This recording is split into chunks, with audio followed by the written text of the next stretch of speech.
habíamos hablado, José María y yo, digo, pero ¿qué es lo que vamos a hablar? ¿De la arquitectura de Fernando Higueras o de Fernando Higueras? Que yo siempre tengo esa duda entre hablar de arquitectos o hablar de arquitectura.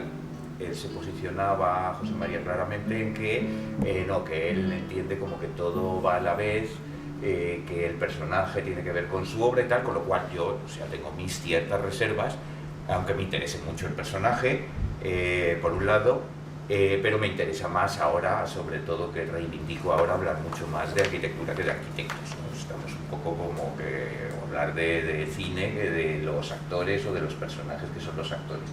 Como personaje, indudablemente, todos los que sabemos o conocemos algo, que hay gente que sabe mucho más que yo, Andrés y José María desde luego, pues es un personaje del que alguna vez se escribirá un libro, se puede hacer una serie, pues porque representa, ¿no? Dentro de lo que son los 60, 70 españoles, pues no sé, se hacen series de eventos mucho más tontos y no tienen tanto que ver con la cultura, con el arraigo del hipismo, con todo lo que salió del arte de Fluxus en ese momento, con el héroe mezclado con lo colectivo, con la visión orgánica de la naturaleza franco-irriana, pero no, él como que poco lugar pudo tener dentro de la academia, o sea, hay como un fenómeno de su personaje en su contexto y de su época, que ahora pues también discutíamos de eso, yo creo que ahora está reivindicado y se le valora más, sobre todo porque ahora mismo no hay nadie que dirija lo que ve el consumidor de imágenes de arquitectura. Ahora la arquitectura no se lee, se ven imágenes pues en Instagram, en no sé qué, no sé cuántos, y ahora cualquier chaval de 20 años que estudie, incluso amigos de hijas más pequeñas que tengo que no están en la universidad, saben quién es Fernando Higueras, pues porque en los blogs, el Instagram y no sé qué, pues salen cosas que son como muy chulas en la foto. Entonces yo tengo la sensación, aunque Churti puede, o José María puede tener otra visión más filosófica, de que ahora se reivindica más la universalidad o lo que sea, que también ahora es más conocido porque hay una libertad de imágenes y de sacar cosas fuera, donde la gente pues ya puede verlo, y como Fernando Higueras no tenía, eso hablaremos más tarde, o puedo sacar el tema como tal, ningún discurso, ni pertenecía como a una especie de canon postmoderno, de ambigüedad. Tenía un discurso sí, pero claro. No tenía un discurso de decir las cosas, no tenía narrativa como de contar sus cosas, no era la casa de la lluvia y luego hago lo que quiero, no era el fenómeno postmoderno en sí, era mucho más, entiendo yo, universal, y entonces pues por eso a lo mejor fue estigmatizado o no, pero da igual ahora mismo, y en imágenes funciona de puta madre, porque la gente ve la imagen y sabe que eso es bueno porque le gusta. Y da igual la simetría y da igual los juicios arquitectónicos, entonces yo creo que ha sido, ahora sale, pues no porque nosotros lo promocionemos, que está muy bien aquí en Bulta y tal, sale porque sus imágenes circulan por internet y casi todo el mundo sabe que había un tipo que se llamaba Higueras, que hacía unas cosas como fantásticas, pseudo-organicistas, brutalistas o como le quiera llamar cada uno y le haga tal, pero no es una arquitectura a la que se pueda enseñar para hacer proyectos, es más el rollo de héroe y tal. Bueno, pues con todo yo creo que he lanzado como mogollón de cuestiones y ahora pues next. Pero estabas moderando. No, pero yo me he moderado y he soltado. Me temo que no. Me temo que te No, toca. ¿te acuerdas que habíamos empezado hablando, y a lo mejor sería la invitación un poco por Andrés, o sea, ¿qué nos lleva Fernando? O sea, ¿no? ¿Por qué Fernando de repente es un imán para nosotros? Quizá a lo mejor para la gente que no nos conozca, que alguna habrá, sería bueno que contaras un poco tu experiencia y yo la mía y tal, y entonces, pues, a lo mejor ahí empezar a arrancar. Es que yo voy a hablar de mí, no de Fernando, porque yo soy 90% Fernando Higueras. Entonces esto es un reconocimiento que hago público. Yo llevo con 19 años a su estudio, que compartía con Perico Capote y José Serrano Suya, en un piso de la calle Serrano, esquina Diego de León, que Casuplón de la Pera, piso. Creo que me abrió un mayordomo, que había una sección, un pasillo, llevaba un sitio donde estaba Fernando y luego se entraba en otro lado, mucho más aterciopelado, que nunca entré, claro.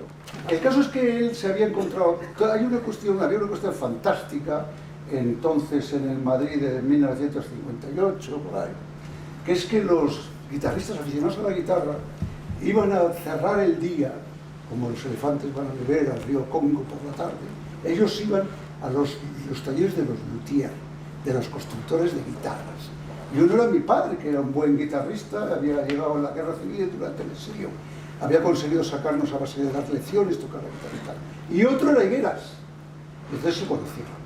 Y se hicieron amigos. De hecho, yo tengo aquella ermita de tal, tengo el original porque se lo regaló a mi padre. Toma. Cuando Higueras tenía entonces, pues tendría eso, 28 años. 27 o 28 años. Oye, Fernando, verás, es que yo tengo un hijo que acaba de aprobar iniciación y empezó arquitectura. ¿Te importaría que te fuera a ver? Así fue todo. Yo con 19 años voy, llamo, sale el mayordomo, entro, ahí está, yo no le había visto nunca y me encuentro a Fernando Higueras químicamente puro, como era el que nunca iba de nada más que de sí mismo. Gran lección. Gran lección. Nunca de nada más que de sí mismo, lo cual es fantástico. Llego allí, hombre, tú eres el hijo de Mariano, muy bien, pim, saca una guitarra y dice, toca. Yo tocaba muy bien la guitarra entonces, ta, ta, ta, ta. ¿Y tocas algo de Bach? Sí, ta, ta, ta, ta. Y ahora esto, y ahora no te dice, vale, te quedas.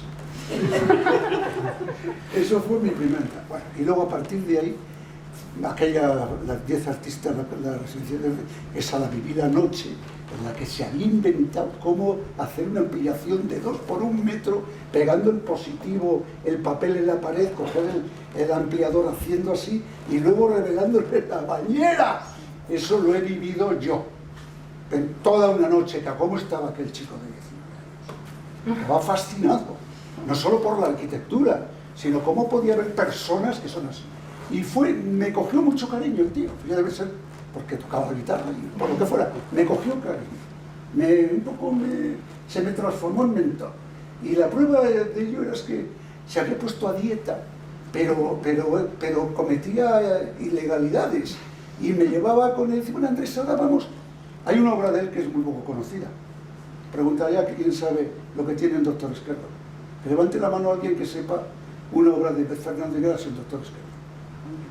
Pues enteraros, porque a mí me llevaba a ver la obra. Es un edificio sanitario de un concurso que le ganó a FISAC. Y es muy poco conocido, es una preciosidad. Cada vez que paso estaba igual de guapo que siempre. Ese Higueras organicista y tal, de eso nada. Lo que era absolutamente un personaje libre, que unas veces era águila, otras veces era hurón, otras veces... Yo creo que intentar enclavar Higueras es imposible, porque a la vez que estaba haciendo Monte Carlo estaba haciendo las viviendas de Hortaleza. O sea, que es que era un tío con una libertad de todo enorme, y es verdad que lo era así. Y sobre todo, cultísimo. Bueno, me llevaba a tomar chuletas. Vente, quería un cómplice, nos íbamos a tomar en la Vespa, porque se movía por Madrid con una Vespa. Y me llevaba a ver esa obra, y me explicaba esto tal cual. Me sentí, vamos, muy bien tratado. Y un día me está explicando no sé qué proyecto, no me acuerdo ahora que estaba aludiendo, mira Andrés, mira esto, tal, porque era de una generosidad. Yo creo que él pensaba hablando con los demás también, en fin. Digo, uy, qué barroco es esto. Y dice, claro, qué bien. Y me da un speech sobre el barroco, que nunca he leído nada de más nivel y más enjundia que lo que Higueras me dijo. En aquel momento estábamos con la Carta de Atenas, con, digamos, la escolástica del movimiento moderno, y él reivindicaba el principio barroco, en el concepto de que el todo forma parte de, la parte forma un conjunto del todo, que no hay un orden repetitivo, sino que hay un discurso del todo a la parte, etc. Me largó, que no lo olvidaré, una lección sobre el movimiento barroco, como cuando hablamos, tú lo sabes, de la Chacona de Bach para violín solo, de la segunda partita en re. Exactamente igual. El músico que era capaz de decir, mira Andrés, esto tal, y yo también, la guitarra, Urdilo, fíjate cómo era. El personaje tan profundamente culto para él, que era Fernando Higueras. Y os cuento esa historia del barroco. Estoy muy barroco, claro, y se tiró 1 hora y media sacándome imágenes y explicándome por qué el barroco era como un movimiento mal entendido, mal conocido, etc. Y luego me lo he ido encontrando muchas veces porque me cogió cariño, no sé por qué. Es una cosa, te lo juro que no sé por qué. Y me llamaba, oye, que vamos a hacer una cosa, vente a ver a echarnos una mano. Y yo aquí, claro, en aquella época no nos pagaba nadie, se iba por amor al trabajo y por sobre todo para aprender, que sí que se aprende. Y he participado en muchos proyectos que ha hecho él, de una forma o de otra. Y siempre ha sido, y ya te digo que yo soy, si no un 90, un 80%, soy de Fernando. Pues yo creo que nos pasa un poco a todos, parecido. O sea, lo mío es distinto, pero igual. O sea, yo conocí a Fernando cuando yo tenía 3 años. en el colegio estudio, con lo cual pues ya no tengo arreglo. Y soy arquitecto por Fernando, entonces me pasa un poco igual. Yo creo que el 80% de mi arquitectura es un intento de homenajear a Fernando, sin duda, ¿no? Pero has dicho cosas, yo creo que has dicho cosas muy potentes. Has dicho,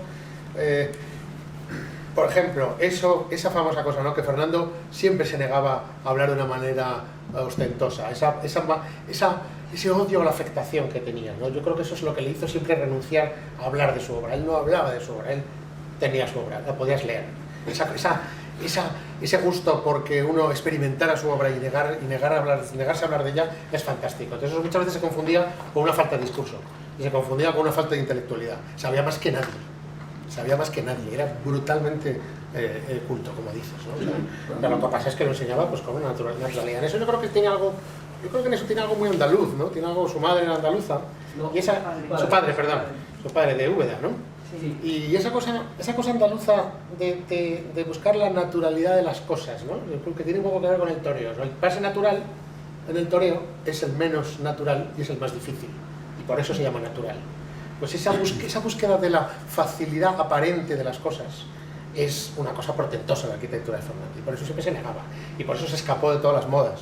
Y fue tangente. También has dicho una cosa muy bonita, que es no quiso ser otra cosa que sí mismo, ¿no? Sí, sí. Fue de una fidelidad a sí mismo y también de un talento tan arrollador que resultaba humillante para casi todo su entorno. O sea, Fernando humillaba porque es que brillaba, hiciera lo que hiciera, y en cualquier disciplina, y eso pues fue muy duro para muchos de sus contemporáneos, ¿no? Pero Fernando se escapó de las modas, no le tocó el posmodernismo.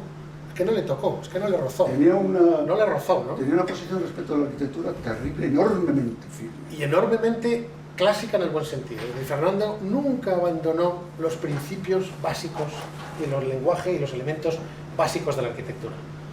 Algo que estaba en plena discusión en esos años, ¿no? Donde realmente la arquitectura se había desviado de sus elementos y casi era como... o sea, Fernando, de hecho, el otro día en una mesa redonda, que no sé si estuvisteis en la casa Lucio Muñoz, estaba Óscar Tusquets y contaba cómo en Barcelona se le despreciaba, ¿no? Porque contaba las cosas de una manera muy llana. Por aquí se entra y aquí entra el sol, siempre muy humano, siempre muy preocupado de cómo funcionan las cosas, cómo están orientadas las cosas.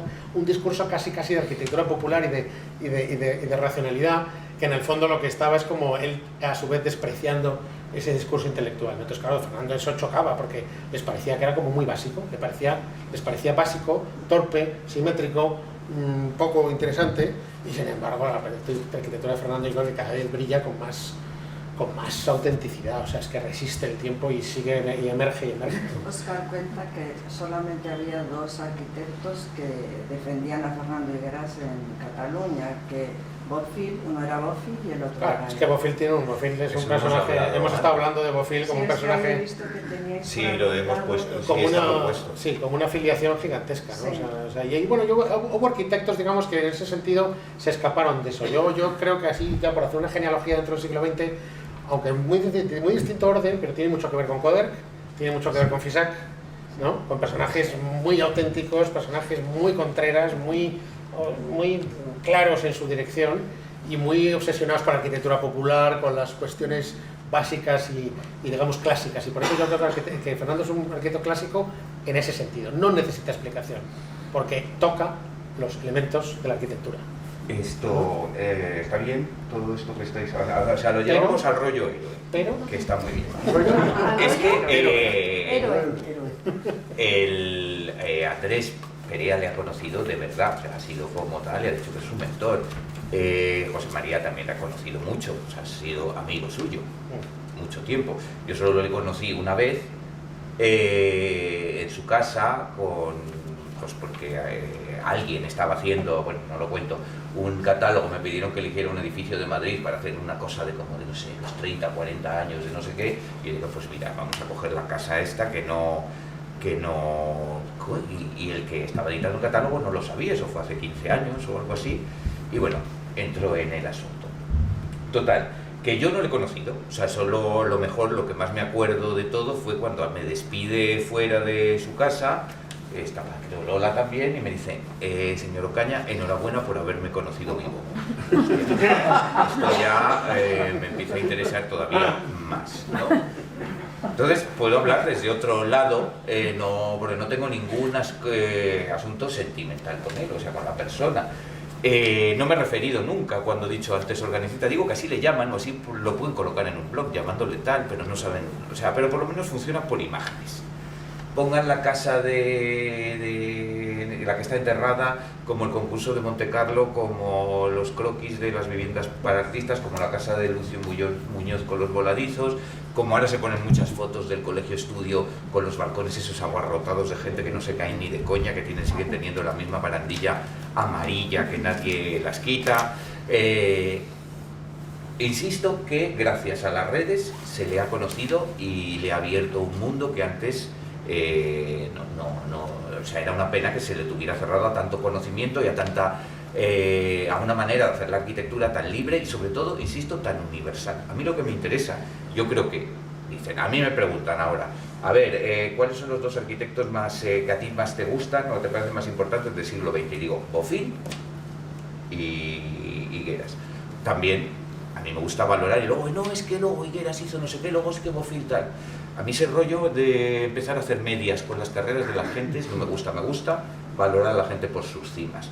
Y Bofill tiene unas cimas muy relacionadas con mecanismos que también utilizaba Fernando, de módulos o de tal, o de sentido común, o de esta especie de buen hacer por el detalle, por las costuras, los ensamblajes, el cómo se junta una cosa con la otra, encima las particiones que hace cada uno de una cosa, los encuentros, o sea, una cosa como súper técnica, muy bien armada técnicamente, que uno destaca en Encofrados y el otro destaca en cómo consigo hacer este manifiesto, qué tal, pero coloco la cerámica que vale 3 pesetas, 10 metros cuadrados y hago no sé qué, no sé cuántos, pero jugaban a un rollo espacial muy parecido, con un virtuosismo muy distinto, el que tenía más madrileño, ¿no? Fernando Higueras más de líneas, más de tal, más de otro tipo de precisión que el bofiliano, que destacó sobre todo en vivienda colectiva. Mientras el repertorio, como digamos, de Fernando Higueras, pues tenía más cosas además de vivienda, o sea, cada cosa que tocó y terminó fue como infalible. Y es verdad que no tenía, que le gustaba ser barroco. A mí me encanta el edificio de Serrano, me parece maravilloso. O sea, yo he ido allí una vez que tenía que hacer no sé qué, y digo, joder, esos techos tan bajitos, estas losas, estas columnas, tal, o sea, esto es una locura y sigue exactamente igual.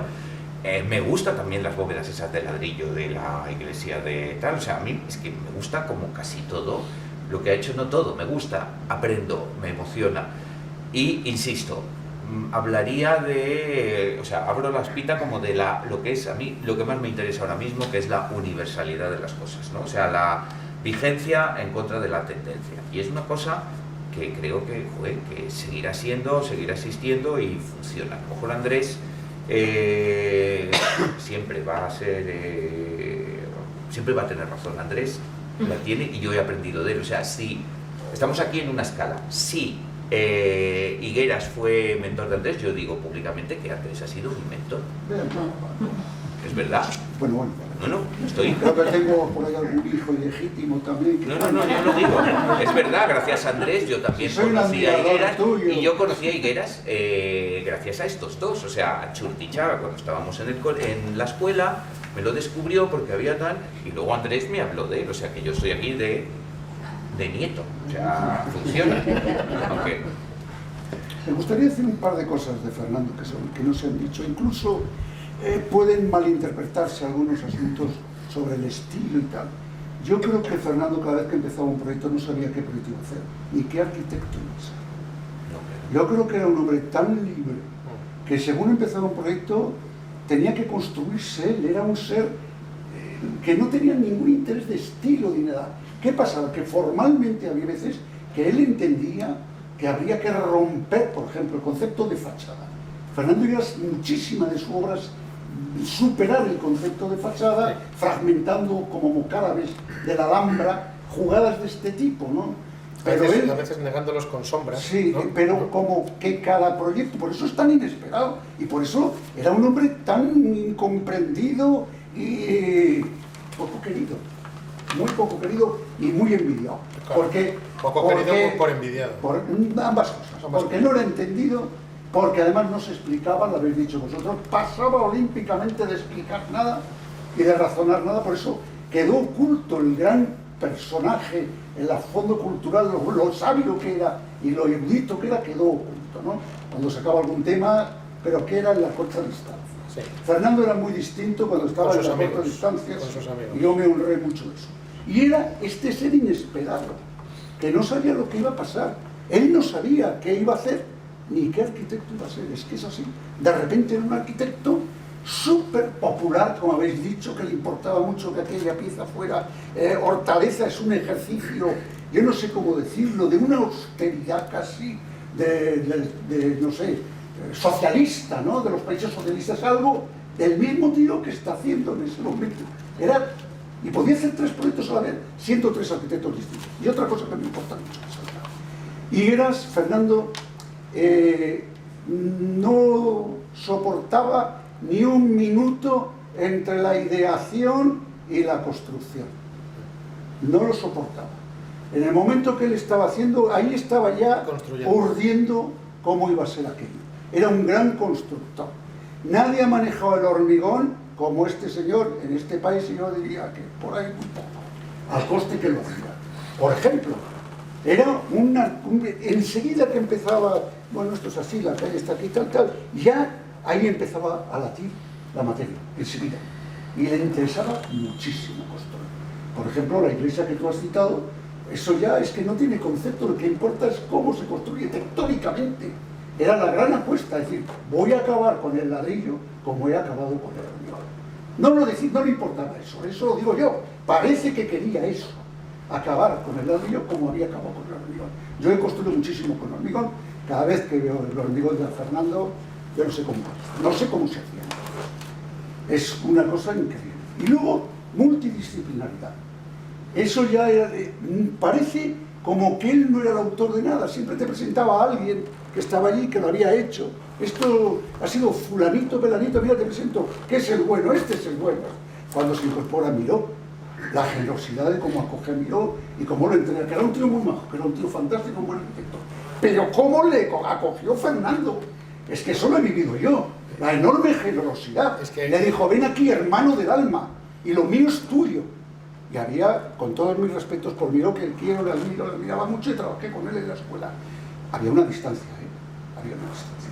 Pero cómo lo recibió y cómo lo explicó a mí. La generosidad de Fernando es... Ingenieros, con pues lo mismo de estructura y tal, los metía a todos como... no se disolvía entre ellos. Sí, y era como un vórtice. Entonces todo el mundo al final giraba alrededor y aquello crecía, ¿no? Y era un trabajo creativo de todos. Sí, eso es también súper importante. Sí. O sea, todo el cómo llegó a controlar, que es algo como muy interesante y muy contemporáneo ahora mismo. Yo sí he conocido, y eso sí que lo he hecho en Lanzarote, a gente que trabajó como con él, en Salinas y haciendo cosas, cómo realmente, o sea, cómo manejaba el hormigón, pero cómo manejaba el carpintero que encofraba también. Y cómo manejaba, o sea, cómo realmente hacía que todo el mundo deseara lo mismo que él, por una especie como de comunión o de contagio de ilusión que hacía transmitiendo, porque ahí sí que transmitía muy bien y explicaba sus proyectos. En vez de tenérselos que explicar en la academia, a la universidad o a los profesores para que los entendieran, sabía explicar muy bien lo que pensaba a cualquiera de los operarios donde le conocían y recuerdan como haber trabajado con él de una manera tan, no, si es que llegaba, explicaba, clavaba, se sentaba aquí y ahora dice, esto no está bien, dale la vuelta por aquí, bueno, pues si no está bien, dale tal. O sea, había una comunicación de su pensamiento material y tectónico y constructivo con quien ejecuta eso, que al final, claro, cualquier obra de esas había cientos de personas que estaban en ello, pues había relación con todo ello, con uno, con otro. O sea, sus direcciones de obra debían de ser unas performances súper importantes. Cuando está haciendo el centro de estudios de restauración, iba los sábados y los domingos a estar allí. Se pasaba las tardes enteras, cuando la obra estaba vacía, pensando, estudiando, tardes enteras de sábados. Y muy diferente a cómo se hacen las direcciones de obra burocráticas, que va como el arquitecto a joder al constructor y a ver de dónde saca tal, y me lo has hecho mal, me lo has hecho mal. Si está mal es porque estaba mal proyectado o me lo has explicado mal, porque la gente no suele ser tan tonta. Si tú les comunicas con ilusión y con energía y con técnica y con sabiendo cómo tienen que hacer las cosas, como dirigiendo una orquesta, lo acaban haciendo bien. Entonces ahí hay un tema, no creo que fuera una cosa de dibujos solamente, o sea, tendría que haber una dirección, una comunicación con el operario y no con el jefe de la constructora, no sé qué, que también la habría para poder luego bajar y relacionarse con todo el mundo que formó parte de todo lo que construyó. Sí, yo la verdad es que en los últimos años sí coincidió muchísimo en la obra de la iglesia de Pozuelo, ¿no? La iglesia que luego desgraciadamente tuvo mucho conflicto porque le echaron de la obra, ¿no? Y yo me acuerdo que en esa época yo estaba haciendo la biblioteca de Villanueva de la Cañada en ladrillo armado y él estaba haciendo esa iglesia de ladrillo. Entonces, digamos, yo iba con él a la obra, estaba con él en la visita, rellenábamos el libro de órdenes y se venía conmigo la mía. Y claro, eso fue como un año impresionante. Y efectivamente, yo creo que Fernando tenía más respeto casi por cualquier artesano que por cualquier persona petulante. O sea, yo creo que ese entender que la artesanía y el arte son un eslabón, de hecho tienen la misma raíz etimológica y no es por casualidad. Pues eso Fernando lo tenía clarísimo. Entonces le interesaba muchísimo colaborar con gente con la que podía trabajar, que eran artesanos con los que podían trascender de la artesanía y hacer arte. O sea, el arte no es más que trascender la artesanía, es decir, la técnica.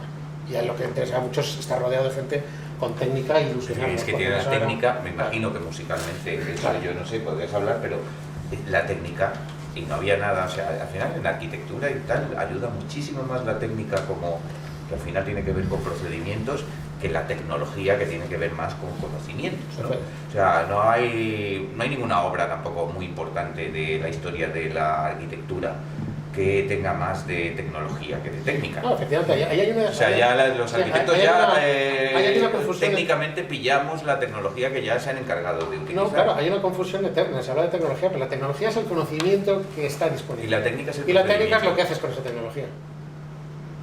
Es tan sencillo como eso. Entonces lo relevante es lo que haces con la tecnología disponible. No que haces con la tecnología disponible. La tecnología es el conocimiento. Era un gran técnico. Y la técnica es lo que haces con esa tecnología. Ahí es donde está el acto creador. ¿No? Y ahí eso a Fernando pues le entusiasmaba y crecía y efectivamente me ha gustado eso de que es verdad que Fernando no sabías cómo iba a ser, incluso cuando hacíamos las visitas de obra, había soluciones que al final se daban la vuelta completamente, ¿no? Y era muy emocionante, la verdad. Sí, luego era un trabajador brutal. Yo me acuerdo que Julio López un día, el que acaba de morirse, el pobre, hace 3 meses, vecino mío, nos encontramos mucho. Además, también digo, tener un carisma, pues también me quería mucho y se hablaba conmigo. En fin, qué suerte tengo. Y un día en Navidad yo sacaba a mi perrita a pasear y le veo que baja hacia el estudio. Digo, ¿dónde vas, Julio? A trabajar. Pues es Navidad. ¿Y qué? Dice, el ser humano, la condición del ser humano es estar ocupado. Tú mira el agrícola, el labriego del campo. Todos los días se da una vuelta, ve las vacas, ve la tal, ve cual, arregla, abre el riego por gravedad, no sé cuánto. Cogen las ramas, luego, no sé qué. Luego hay 2 épocas, hay que trabajar más, porque se siembra, porque se cosecha. Y lo único, me contó, qué bonito, las fiestas de patronales, porque ahí se interrumpe todo, porque es cuando se realizan las gestiones para reproducción. Sí. Y me cuenta esto, pues si era ese ritual Fernando. Para Fernando, la vida era estar ocupado en el trabajo creativo, a todas horas, todas horas. Entonces, es que era muy difícil seguirle el tren, muy difícil. No paraba, una actividad versátil, además no sabías, hacía esto, lo otro, incapaz de llevar un rebaño enorme de distintos asuntos, vacas, conejos, gallinas, moverlas, llevarlas a buen corral. Sí, era un personaje muy especial, muy especial. También cuando se enfrentaba contigo, también no era nada agradable tenerle enfrente. Yo la tuve alguna vez. Luego tuve alguna mala suerte de que me dieran un proyecto y a él no. Y vaya, qué pegados me dio. Pues dije, oye, Fernando, no me obligues que tengamos aquí tú y yo. Ahora esta era una bronca. Era ácido, sabía cómo dar leña. Porque era muy inteligente. Claro. Pero con mucho cariño, siempre la verdad es que al ser humano siempre le trataba con una gran consideración. ¿Y para qué nos vale, o aquí, para el futuro, para la gente que está como, que se mete en el mundo de la arquitectura y tal, de todo esto que hemos sacado, que yo sí sacaría a lo mejor mis conclusiones qué fortuna, ¿no? Qué utilidad, aunque sea esa palabra que a mí cada vez me gusta más usarla, tiene todo el trabajo de Fernando. Lo hago como pregunta. Cada uno es un camino. Yo Ya, creo que no, Fernando, pero ¿cómo se podría llegar a ver, todas las malditas, yo trabajo también en una, universidades, claro, venden un discurso académico más o menos parecido, más o menos cambiante, basado en preceptos que son como súper transmisibles, ¿vale? Como, por ejemplo, pues eso es muy fácil seguir a Le Corbusier porque tiene un legado, tiene una serie de historias y de tal que lo puedes vender muy fácil en cualquier universidad, le puedes enseñar, mira, este señor escribió de tal manera que es súper transmisible y lo puedes contar. Pero hay de otro tipo de arquitectos, entre ellos Fernando de Arquitecturas, que cómo se puede transmitir esa arquitectura al alumno. Es solamente una manera de ser, es solo, joder, si no tienes ese talento, olvídate, que también puedo ser partidario de esto. Juegas con estás tocando unos acordes o te estás metiendo en un lío que no todo el mundo es capaz de hacer, entonces vamos a promediar Lo que pasa es que quizá lo que habría que decir es que visitando sus obras, o sea, ¿cuál es la utilidad? Ahí es donde tienes a Fernando. La arquitectura de Fernando, yo creo que es una arquitectura que no se razona, sino que se disfruta.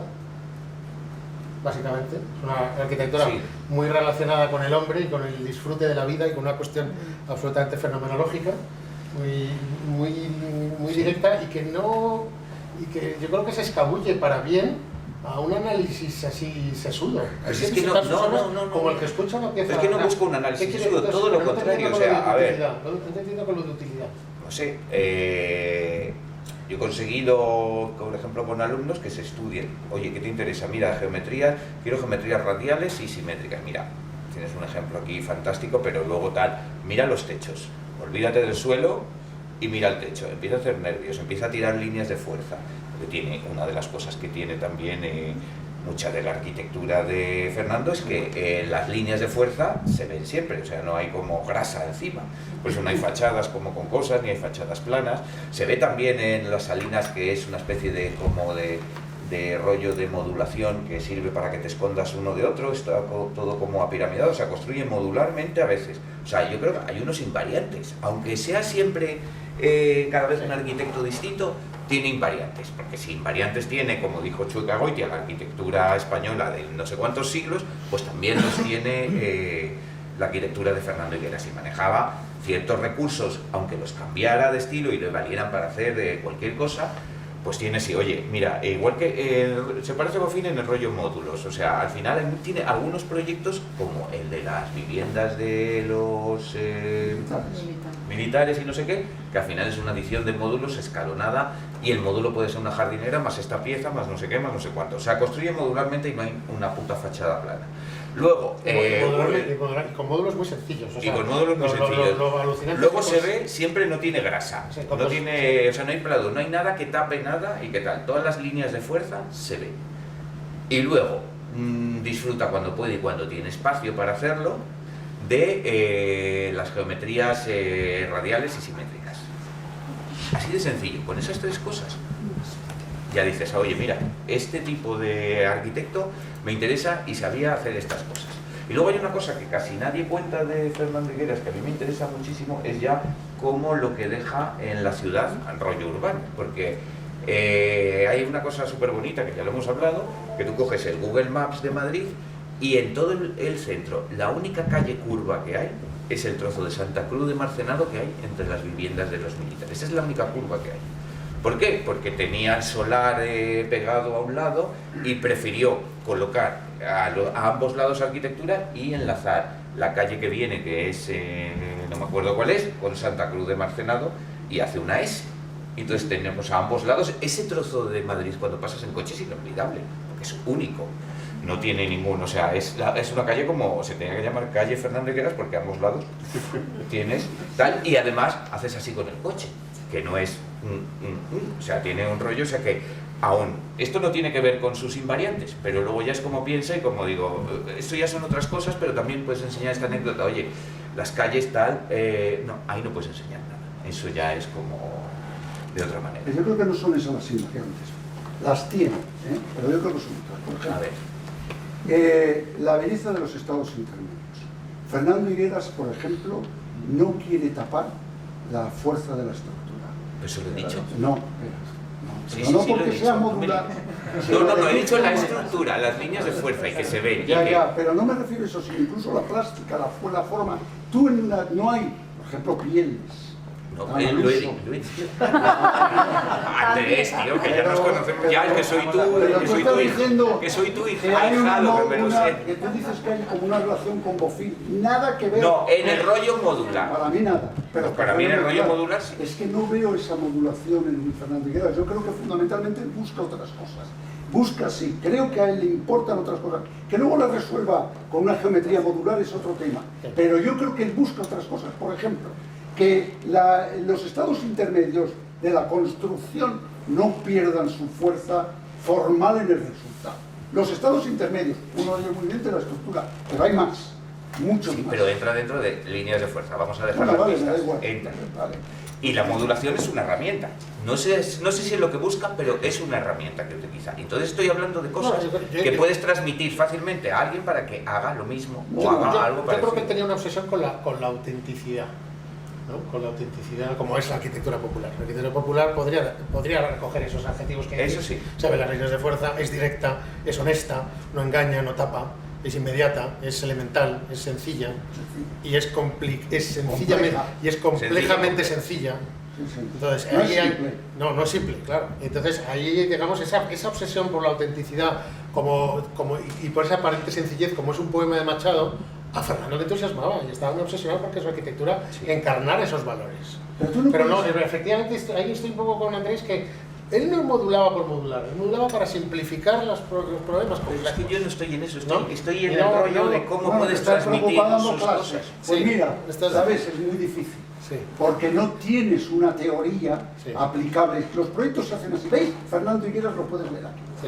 Yo creo, por ejemplo, ¿cómo puedes tú Se escapa, clasificar se escapa. el señor que hace la casa Doctor Arce, la vivienda de Lucio Muñoz, las viviendas de Hortaleza, este hospital que he dicho? Es que no hay relación. Hay solo puedes entender cuestiones de fondo, que son evidencias no explícitas. Fíjate, yo creo que a Fernando Higueras, donde realmente lo bueno es ser arquitecto, tener tantos años, para que no se me escape de Fernando Higueras nada, que está en el mundo de las evidencias no explícitas. Hay un mundo formal vigoroso, genial, brillantísimo, y hay otra papa, como una segunda voz de una fuga, que está ahí detrás siempre. Por supuesto. Y esa es más hay que ejercitar en una actitud en lugar de en una disciplina.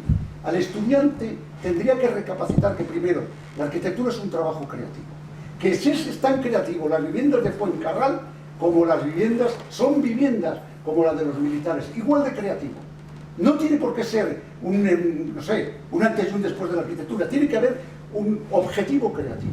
Por ejemplo, que cada cosa que hace el arquitecto sea incrementar el patrimonio del ser humano, un poquito, a veces mucho y a veces un poquito, pero poco a poco. Y claro, este sería el asunto, yo como profesor de proyectos, donde me interesaría motivar a los estudiantes respecto del ejemplo de Fernando Higueras y de otros muchos, y de otros muchos, y además de la época. Pero Fernando es que es el paradigma, Fernando es el paradigma. Es como tan pedagógico entender estas cosas de este señor y darse cuenta que debajo de él había un sustrato cultural, una cimentación cultural poderosísima, que estaba en la música, en la pintura, en la filosofía, en lo que leía, en la historia, en todo estaba. Pero no iba por delante para luego justificar su obra. Él hacía su obra, no sé si lo habéis dicho vosotros, y ahí está. Y no le gustaba hablar de ella, ¿eh? No. En Petit Comité sí, que la acompañara si te dijera tal, pero no dar una clase explicando su obra no le gustaba nada. Y era una actitud muy sabia, a Picasso le pasaba igual. Picasso ¿Y sabes jamás quién? habló de A su Sisa obra. Vieira, le Jamás. pasa lo mismo. Jamás. Álvaro Sisa Los grandes no artistas- quiere explicar sus obras. Sí. O los escritores, los poetas. Es que no hay que, Los artistas. es que no hay que explicar las obras. Bueno, el caso de Fernando Higueras, yo creo que hay que entrar ahí y esperar porque tiene largo recorrido. No sé cómo decirte, los trabajos de Fernando Higueras son de muy largo recorrido. Inagotables. Cuando yo estuve en el año 74 en Japón, que me llevaron, caso muy viejo por eso, Ya me llevo tú a lo mejor no te vecino. Sí, hombre, sí. Por ahí andaba. Me llevan a Japón los estudiantes de arquitectura porque se realizaban viajes de fin de carrera y nombraban a un profesor. Me eligieron y fui. El único arquitecto español conocido era Fernando Higueras. Sí. En todo Japón. Le habían dedicado un número de una revista, todo el mundo me preguntaba por Fernando Higueras. Y como yo le conocía, había trabajado con Le habían él, dedicado un pues número era una y gozada. luego había Se me reunían, se me rodeaban los japoneses escuchando. Y luego había colaborado en esa colección de 2 tomos Sí. sobre la arquitectura ibérica, que él habló de toda la arquitectura popular del sur de Ahí España, lo ¿no? tienes. Y ahí es uno de los pocos textos de Fernando, Sí, porque sí. también se explicaba poco y escribía poco. Pero lo poco que ha escrito no tiene desperdicio. Ese texto, por ejemplo, que no lo conocía, que ahí donde las acuarelas, de cómo... Es que no tiene nada malo. De cómo, qué técnica utilizaba, por favor, leedlo. Es espectacular. Yo lo he visto con la Yo lo había, cuchilla, con se la lo había cuchilla. escuchado, pero no lo había leído. Y cuando lo lees es tremendo. Por eso os A digo ver, que es en un que- momento de mi formación cruzarme con este señor. Eso es una suerte. Es que eso es un privilegio Bueno, que lo pues- siento fascinante. A ver, y ahora, fuera de todo este... Y ahora quiero entrar en una cosa que realmente de todo lo que hemos hablado es como lo peor que es, no sé, es una cosa como meterte en un jardín y tal, porque ya sí que eso no. O sea, Fernando Higueras era un puto genio. O sea, a ver, Sí, así es. eso es lo que era. Entonces, claro, intentas como transmitir tal, era un genio, o sea... ahora mismo hay como cosas, tampoco voy a entrar, no es un análisis sesudo ni nada, pero ya se empieza como a hablar neurólogos y tal, de que realmente no se nace en tabula rasa, sino que las cosas, no sé, o las células, no sé, cambia. Hay saltos genéticos y a lo largo de la vida, mira que yo me he encontrado gente o alumnos donde algún alumno me llegó a decir, hablábamos algo de Miguel Ángel, de una escalera de Miguel Ángel, y dice, ¿cuántos Miguel Ángeles habrá habido que no les hayan descubierto? Y digo, hostia, lo dudo.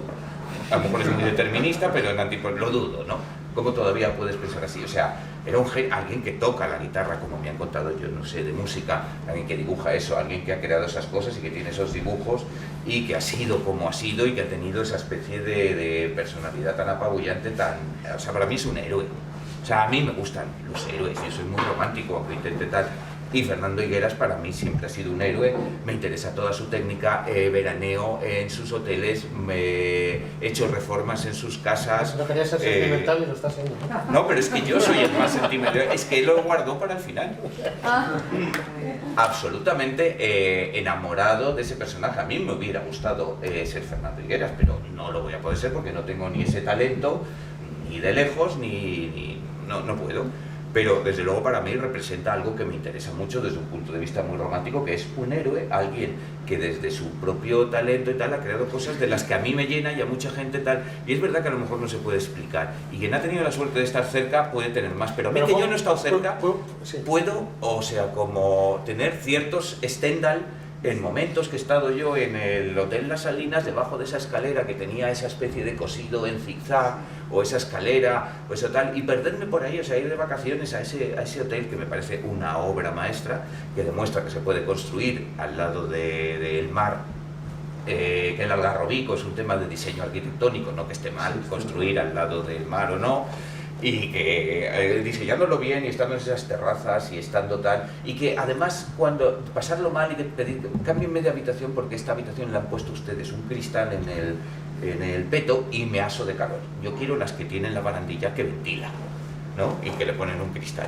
Y sabértelo todo y ver ese techo o esa especie de viguetas pretensadas que no sé qué, o sea, técnicamente me apasiona y disfruto y es de los arquitectos que más he vivido y que más he visto sus obras y del que estoy absolutamente enamorado y que a mí me ha valido de todo y me da ilusión como para seguir siendo lo que soy.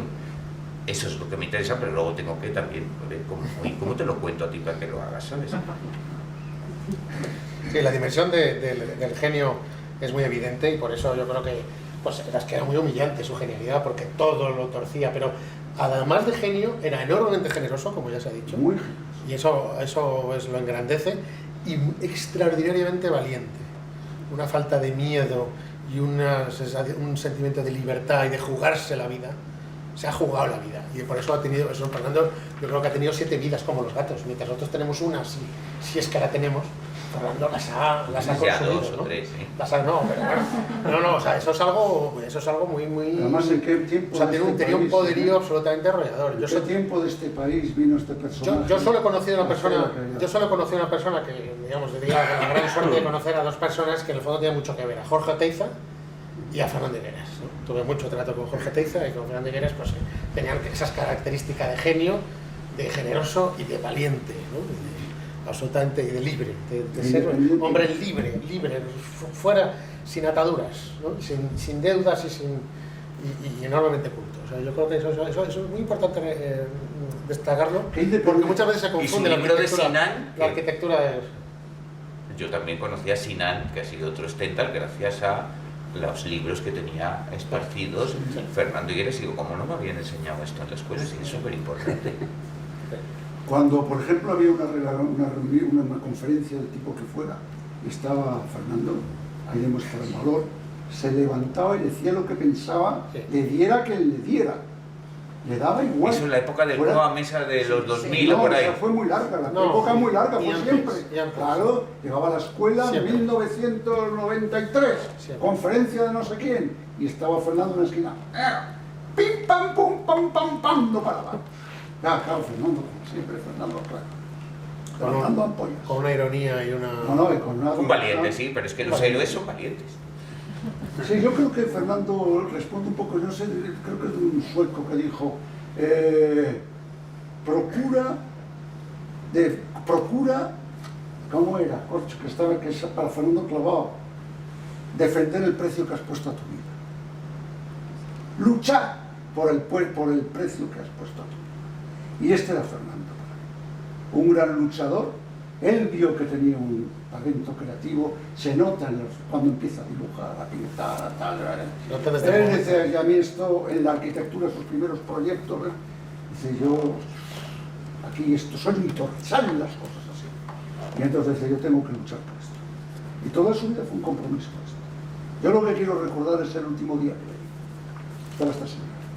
Voy por la calle Alfonso XIII y pasa que era un Mercedes negro, gris, pasa por la otra, yo no me encuentro. ¡Andrés! Al otro lado de la calle, ya se había pasado, y habría como 40 metros entre uno y otro, y sale Andrés. Digo, coño, Fernando, crucé, me dio un abrazo. ¿Qué tal está? Recuerdos a todos, ¿qué tal? Le hizo parar el coche y bajarse. Eso es un regalo que no olvidaré nunca. Y no le volví a ver más. Hacía pum, ya está. Y parecía que era tímido, porque, como dicen, no sé, tal. No entraba. Es que tenía yo creo que tiene una humanidad muy especial. Y ya, por no hablar más, pero quiero decir que el último regalo de su creatividad fue conocer el Rascacielos, que no lo había conocido hasta que fue. Y me quedé impresionado. Me pareció, de verdad, es como una especie de lugar de meditación. Es un koan. El budismo zen sería un koan. Un lugar de meditación arquitectónica, tú lo has dicho, ¿no? ¿Cuántas cosas para meditar sobre la arquitectura en la vaciedad de ese agujero? Como el jardín del río Yanji, ¿no? De las tres Es una piedras. obra maestra. Es una obra maestra absoluta, que fue, como eso, el último regalo como arquitecto, salir de allí, pues en aquí está todo, ahí hay unas lecciones. pero todo para, no sé, como muy es para muy hacer rehecho, ¿no? Muy a capella, depurado, sí, muy sí. a capella. Es perfecto.